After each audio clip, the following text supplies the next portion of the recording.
Yo mga idol, kamusta? Sports Talk PH nga pala. Ang masamang balita, pag-usapan natin yan mga idol. Ngunit bago ang lahat ay huwag kakalimutang mag-subscribe at i-click ang notification bell button for more sports talk.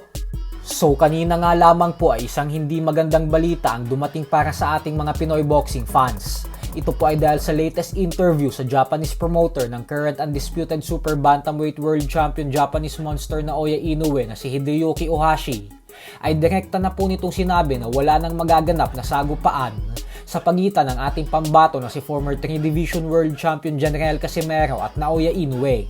Paliwanag po ni Ohashi na wala daw siyang pakialam kung naging impresibo ang pagkapanalo ni Casimero kontra kay Saul Sanchez. Basta maninindigan umano siya sa kanyang desisyon na kapag hindi mo nakuha ang tamang timbang kahit panalo ka pa ay tanggal ka na daw sa listahan ng mga potensyal na makakalaban ni Inoue. Dagdag pa ni Ohashi na madami naman daw listahan ng mga pwedeng labanan si Inoue. Kaya naman tinanggal na daw nila si Casimero sa listahan nila nang dahil sa pag-overweight nito.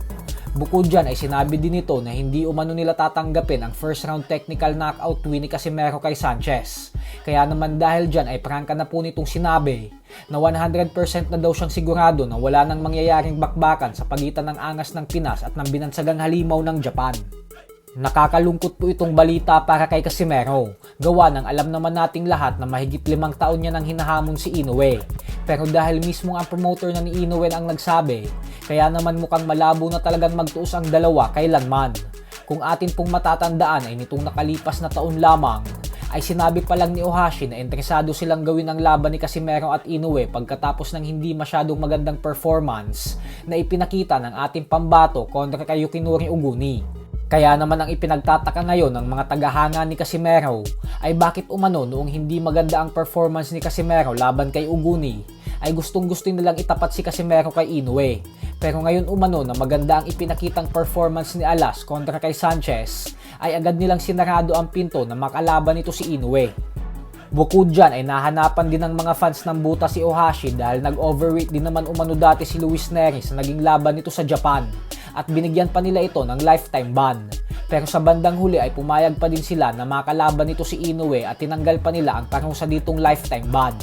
Subalit ang depensa naman nga po nila Ohashi dito ay dahil magmula umano nang umakyat si Luis Nery sa 122-pound super bantamweight division ay naayos na daw nito ang kanyang reputasyon hanggang sa tuluyan itong naging mandatory challenger.